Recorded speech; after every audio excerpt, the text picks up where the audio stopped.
Praise the lord. హల్లెలూయా. ప్రభువైన యేసుక్రీస్తు నామం పేరిట మీ అందరికీ శుభోదయం. ప్రియ దేవుని బిడ్డలారా, ఈ యొక్క ఆహ్, 6వ తేదీ, 6వ నెల, 24వ సంవత్సరంలో మనము ఈ అనుదిన ఆహారాన్ని ఏకోజాములో ధ్యానం చేసుకోవడానికి ఆ దేవదేవుడు మనకు అనుగ్రహించిన ఈ గొప్ప ఆశీర్వాదకరమైన సమయమును బట్టి, దినాన్ని బట్టి ఆ ప్రభువుకు స్తుతి స్తోత్రాలు చెల్లిస్తూ ఉన్నాను. ఈ దినం కూడా ఈ లోకంలో జీవించడానికి దేవుడు మనకు కృపిచ్చాడు. అందుని బట్టి స్తోత్రాలు. ప్రియులారా, పరమగీతములు 1వ అధ్యాయము 4వ వచనాన్ని మనము 4వ వచనంలో ఒక్క భాగాన్ని, మొదటి మాటను మనము ధ్యానం చేసుకుందాం. పరమగీతములు 1వ అధ్యాయము 4వ వచనం. నన్ను ఆకర్షించుము, మేము నీ యొద్దకు పరుగెత్తి వచ్చెదము. రాజు తన అంతఃపురములోనికి నన్ను చేర్చుకొనెను. నిన్ను బట్టి మేము సంతోషించి ఉత్సహించెదము. ద్రాక్షారసము కన్నా నీ ప్రేమను ఎక్కువగా స్మరించెదము. యథార్థమైన మనసుతో వారు నిన్ను ప్రేమించుచున్నారు. Praise the lord. ప్రియులారా, ఈ యొక్క వచనంలో దాదాపుగా 11 భాగాలను మనము ధ్యానం చేసుకోవచ్చు. మొదటి భాగము నన్ను ఆకర్షించుము. రెండవది నీ యొద్దకు పరిగెత్తి వచ్చెదము. మూడవది రాజు. నాలుగవది అంతఃపురంలోనికి నన్ను చేర్చుకొనెను. ఐదవదిగా సంతోషము. ఆరవదిగా ఉత్సాహము. ఏడవదిగా ద్రాక్షారసము. ఎనిమిదవదిగా క్రీస్తు ప్రేమ. తొమ్మిదవదిగా స్మరించడం. పదవదిగా యథార్థమైన మనస్సు. 11వదిగా మనుష్యుల ప్రేమ. హల్లెలూయా. ప్రియ దేవుని బిడ్డలారా, ఇక్కడ మనము గమనం చేసినప్పుడు నన్ను ఆకర్షించుము అనే మాటను పలికేది ఎవరనగా షూలమితి తన ప్రియుడితో పలుకుతుంది. నీ యొద్దకు పరుగెత్తి వచ్చెదము అనే మాటను యెరూషలేము కుమార్తెలు పలుకుతారు.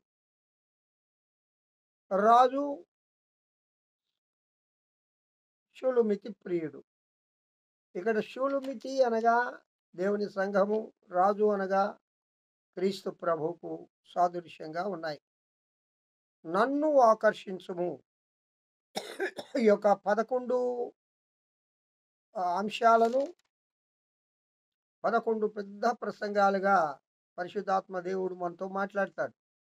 కానీ ఈ అందిన ఆహారంలో కొద్ది నిమిషాల్లోనే ఎక్కువ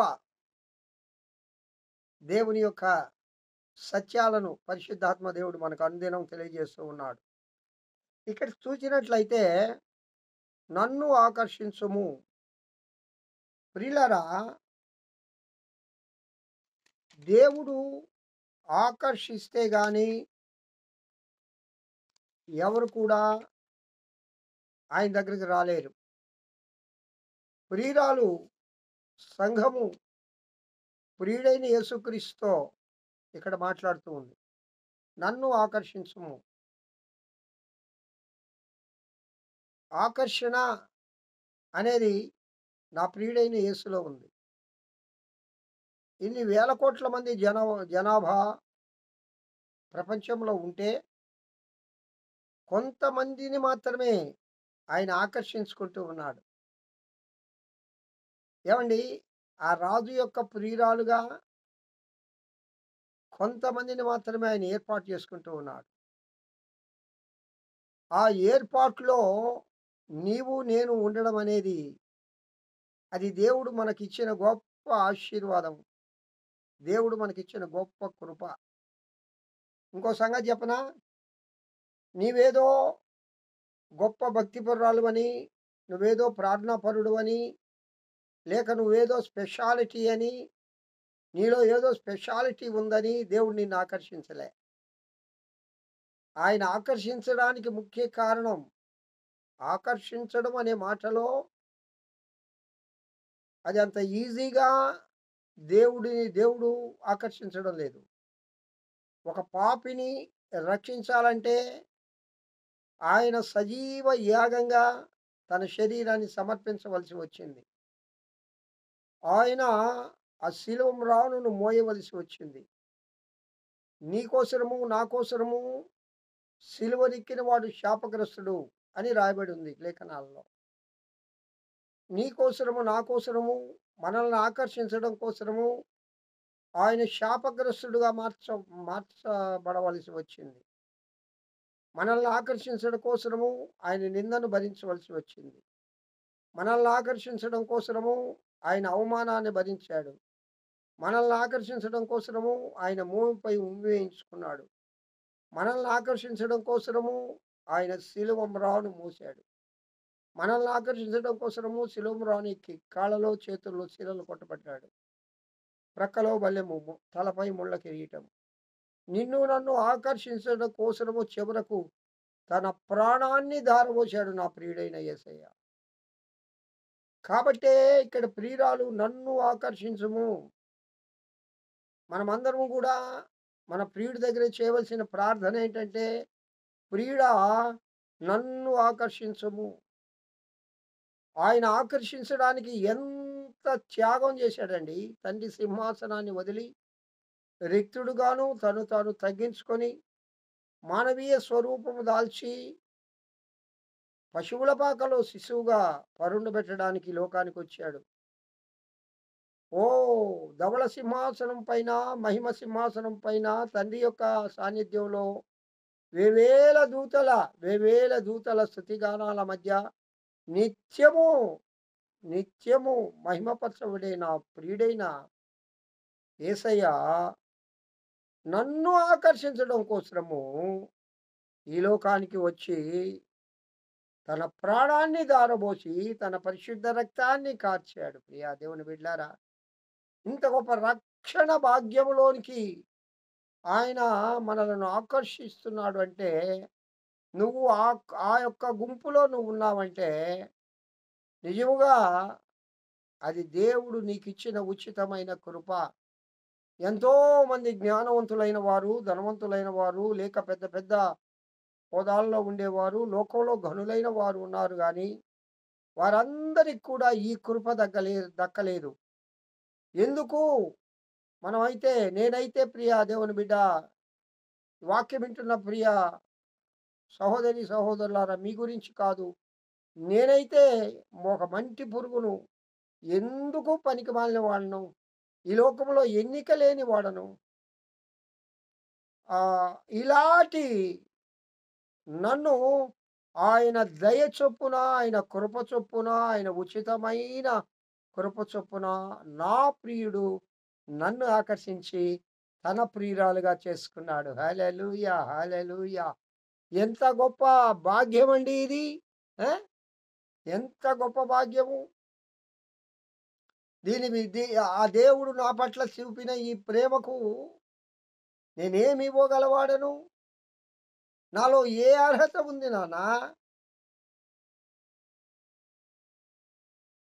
నన్ను ఏమి చూసి నువ్వు ఆకర్షించావు? ఇంత గొప్ప రక్షణ భాగ్యాన్ని నాకు నువ్వు అనుగ్రహించావంటే నేనెంతో ధన్యుడును ప్రియులారా. మనమందరము ధన్యులం. లోకంలో ఒకవేళ పేరు ప్రఖ్యాతులు, ధనరాశులు లేక లోకంలో ఒక ప్రత్యేకతలు మనకు లేకపోవచ్చు గాని, నా ప్రియుడైన యేసయ్య దగ్గర ఆయన ప్రియురాలుగా నన్ను ఆకర్షించడానికి నా ప్రియుడికి నేను నచ్చాను. హల్లెలూయా! అది నాలో పరిశుద్ధత కాదు, నాలో గొప్పతనం కాదు, నాలో ప్రార్థనా జీవితం కాదు, లేక నాలో ఏదో స్పెషాలిటీ లేదు. మట్టివాడిని. మీరు కూడా, మనందరం కూడా. కాబట్టి ప్రియురాలు ఇక్కడ ఏమంటుందంటే, నన్ను ఆకర్షించుము. ప్రియుడా నన్ను ఆకర్షించుము. యెస్, ఆయన అంటాడు, నేను నిన్ను ఆకర్షిస్తాను. నీకోసం నా ప్రాణాన్ని త్యాగం చేశాను. ఆ పాప కూపంలో నుండి, శాప కూపంలో నుండి, నరక కూపంలో నుండి నిన్ను తప్పించడానికి ఇదిగో సజీవ యాగముగా నా శరీరమును, నా ప్రాణమును, నా రక్తమును మీకోసరం నేను దారబోసాను. ప్రియ ప్రియురాలా, నిన్ను నేను ఆకర్షిస్తాను అని ప్రియుడు తన ప్రియురాలను ఆకర్షిస్తూ ఉన్నాడు. కాబట్టి ఆయన ఆకర్షణలో మనం ఉండడం అనేది, ఆయన కృపలో నా ప్రభువు, నా ప్రియుడు మనల్ని జ్ఞాపకం చేసుకోవడం అనేది, అది ఎంతో మనం ధన్యులమై ఉంటూ ఉన్నాం. మన జీవితమే ధన్యకరమైనది. ఆ ప్రియుడికి ప్రియురాలుగా ఆయన ఆకర్షిస్తే ఇక అంతకంటే మనకి లోకంలో ఏ భాగ్యం కావాలి? లోకంలో ఎంతకాలము జీవించినా ఒక దినము ఆ! మంటికి మన్ను చేరవలసిందే గదా! ధూళికి ధూళి.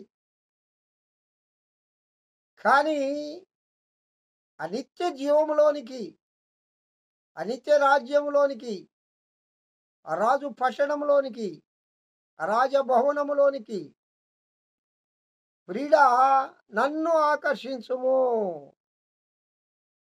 మనమేం ప్రార్థన చేయాలి? ఆ నిత్య జీవములోనికి ప్రియుడా నన్ను ఆకర్షించుము. ప్రియురాలుగా ఉండడానికి కొన్ని అర్హతలు అవసరం. ఆయనకి నచ్చాలా? నీ మాట నచ్చాలా? నీ తీరు నచ్చాలా? నీ ప్రవర్తన నచ్చాలా? నువ్వు ఆయనకి లోబడాలా? ఆయన ప్రేమను పొందడానికి అర్హత కలిగి ఉండాలా? ఏంటయ్యా అర్హత? ఏంటి ఆ క్వాలిఫికేషన్? లోకంలో ఏదైనా ఒక మంచి ఉద్యోగం సంపాదించాలంటే ఆ ఉద్యోగానికి కొన్ని క్వాలిఫికేషన్స్ ఉంటాయి. ఈ క్వాలిఫికేషన్ నాకు లేదు. ఇది నాకు రాదు ఉద్యోగం. ఇదిగో నాకు ఈ ఉద్యోగానికే నాకు అర్హత ఉంది. మరి ఆ ప్రియుడు నిన్ను ఆకర్షించాలంటే నీలో ఉండవలసిన అర్హత, క్వాలిఫికేషన్ ఏంటి? ఏ డిగ్రీలు పొందాలా? ఏ యూనివర్సిటీలో చదవాలా? ఎక్కడ నువ్వు నేర్చుకోవాలా? ఇంటర్నేషనల్ హోలీ యూనివర్సిటీలో చదవాలి నువ్వు. హల్లెలూయా! ఇంటర్నేషనల్ హోలీ యూనివర్సిటీలో చదివితే ఆయన నీకు కొన్ని డిగ్రీలు ఇస్తాడు. కొన్ని అర్హతలు, కొన్ని సర్టిఫికేట్స్ నీకిస్తాడు. ఆ సర్టిఫికేట్స్ ఆత్మీయ ఫలములు. ఈ ఆత్మీయ ఫలములు నువ్వు ఫలిస్తే నీ ప్రియుడు నిన్ను ఆకర్షిస్తాడు. హల్లెలూయా! కాబట్టి దేవుని వాక్యం వింటున్న ప్రియ సహోదరి, సహోదరులారా, ఈ యొక్క దినంలో ఈ అందిన ఆహారంలో ఆ ప్రియుని దగ్గర మనమేమని ప్రార్థన చేయాలంటే, నన్ను ఆకర్షించుము, నన్ను ఆకర్షించుము. ప్రియుడా నన్ను ఆకర్షించు. నీ యొక్క ప్రజా నీ అంతఃపురములోనికి నేను ప్రవేశించినట్లుగా నన్ను ఆకర్షించుము. నీతో నిత్యము జీవించినట్లుగా నన్ను ఆకర్షించుము. నీ నిత్య జీవాన్ని పొందినట్లుగా నన్ను ఆకర్షించుము. నీ సమాధానం పొందినట్లుగా నన్ను ఆకర్షించుము. నీ ప్రేమను గుర్తెరిగి నీ ప్రేమలో నేను ఈదాలునట్లుగా నన్ను ఆకర్షించు. నీ ప్రియురాలుగా నన్ను ఆకర్షించు. ఈ విధంగా మన ప్రియుడికి మనం ప్రార్థన చేయాలి. ఇక్కడ ప్రియురాలు విన్నవించుకుంటూ ఉంది. నన్ను ఆకర్షించుము. అనుదినము, అనుదినము ప్రభు సన్నిధిలో అయ్యా నన్ను ఆకర్షించుము. లోకంలో అనేక ఆకర్షణలు నీకున్నాయి. నేత్రాశ, శరీరాశ, జీవడంబం. ఈ నేత్రము చూసే ప్రతి ఒక్కటి నీ శరీరాన్ని అవి ఆకర్షిస్తూ ఉన్నాయి. నీ మనస్సును ఆకర్షిస్తూ ఉన్నాయి. నీ తలంపులను ఆకర్షిస్తూ ఉన్నాయి. ఆ ఆకర్షణలో నువ్వు పడిపోకూడదు. ఆ ఆకర్షణలో నువ్వు పడిపోకుండా ఉండాలంటే ప్రియుని దగ్గర అనుదినము నన్ను ఆకర్షించుము అని మనము ప్రార్థన చేసే పరిశుద్ధాత్మను ఆ దేవదేవుడు మనకు దయచేయును గాక. ఆ కృపలో నా ప్రియుడైన యేసయ్య మనల్ని నడిపించును గాక. అలాంటి గొప్ప ధన్యకరమైన జీవితము వాక్యం వింటున్న ప్రియ సహోదరి, సహోదరుడా, మన ప్రియుడైన యేసయ్య మనందరికీ దయచేయును గాక. అలాంటి కృపలో మనము అనుదినము, అనుదినము దేవుని యొక్క ఈ ఆత్మీయ ఆహారాన్ని భుజిస్తూ బలము పొంది, దేవుని కృపలో అభివృద్ధి చెందుదుముగాక. హల్లెలూయా! విశ్వాస జీవితంలో కష్టపడదుముగాక. హల్లెలూయా!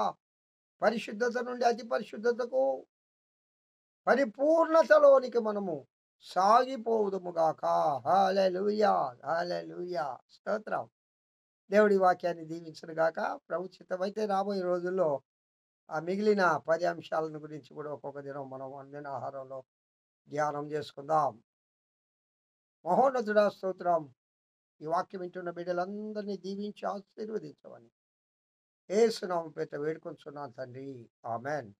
తండ్రైన దేవుని నుండియు, కుమారుడైన యేసుక్రీస్తు నుండి పరిశుద్ధాత్మ అన్యోన్య నిత్య సహవాసము వాక్యం వింటున్న బిడ్డలందరికీ నీ సర్వలోక పరిశుద్ధులకు సార్వత్రిక సంఘానికి ఇప్పుడు ఎల్లప్పుడు సదాకాలము తోడయుండి నడిపింపబడునుగాక. Amen. Amen. Praise the Lord. Have a good day. ఈ దినమంతా ఆయన కృపాక్షేమములే మీ వెంట వచ్చునుగాక. సియోనులో నుండి నా ప్రభు మిమ్మల్ని ఆశీర్వదించునుగాక, ఆశీర్వదించునుగాక, ఆశీర్వదించునుగాక. ఆమేన్. Praise the Lord. స్తోత్రం.